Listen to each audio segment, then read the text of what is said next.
miks ta niimoodi kajab?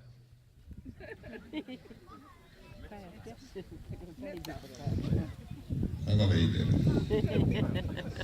Aga ühesõnaga pealik, tal on särgi peal ka kirjutatud pealik, mida praegu ei ole näha, ütles, et vaata, et sa poliitikast midagi ei räägiks ja et sa räägiks lühidalt. Et kui sa palju rääkida tahad, et siis homme õhtul on selleks terve tund aega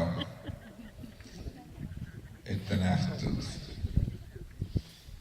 Seega ma räägin lühidalt, nagu pealik käskis.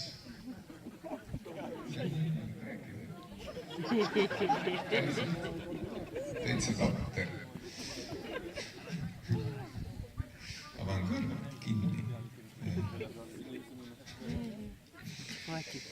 Et suvepäevade siis teemaks on rivitult, aga see on selline pealiku rivitult, ehk siis sõjaväeline rivitult. Nagu mõned teist on juba tunda saanud, nii et ärge liiga vabalt ennast ka tundke. Aga tegelikult esialgne mõte oli selles, et rivitult on ta seepärast, et need on viimased suvepäevad enne järgmist valimistsüklit, kus meil siis nii järgmisel suvel kui ka ülejärgmisel suvel kandidaadid suvepäevadel mõtlevad, mida nad oma kampaaniavoldikutesse kirjutavad ja kuidas valijatele erinevaid loosungeid pähe määrivad. Sellel suvel seda veel mõtlema ei pea, nii et selles mõttes tõepoolest rivitult nautigem neid päevi ja seda, et voldikute ja häälte pärast sellel suvel muretseb meist ainult Eiki Nestor.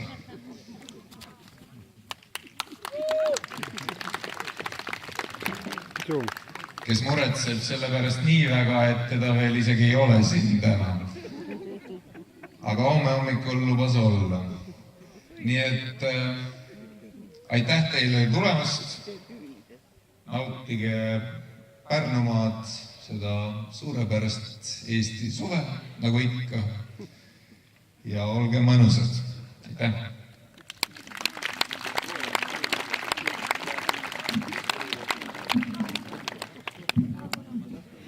Head sotsiaaldemokraadid, kallid sõbrad,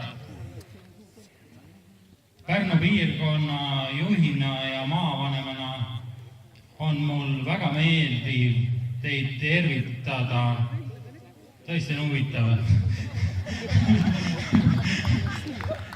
Teid tervitada siin Pärnumaal. Te tõesti tulite täna ühte Eestimaa serva. Ja tundsite võib-olla omal nahal sama veniv, kui on minu tekst, sama pikk võis olla teie sõlt. Aga ma arvan, et ma pikka kõned nii ei tee. Ja soovin kõigile vahvaid suvepäevi siin Varemurrus.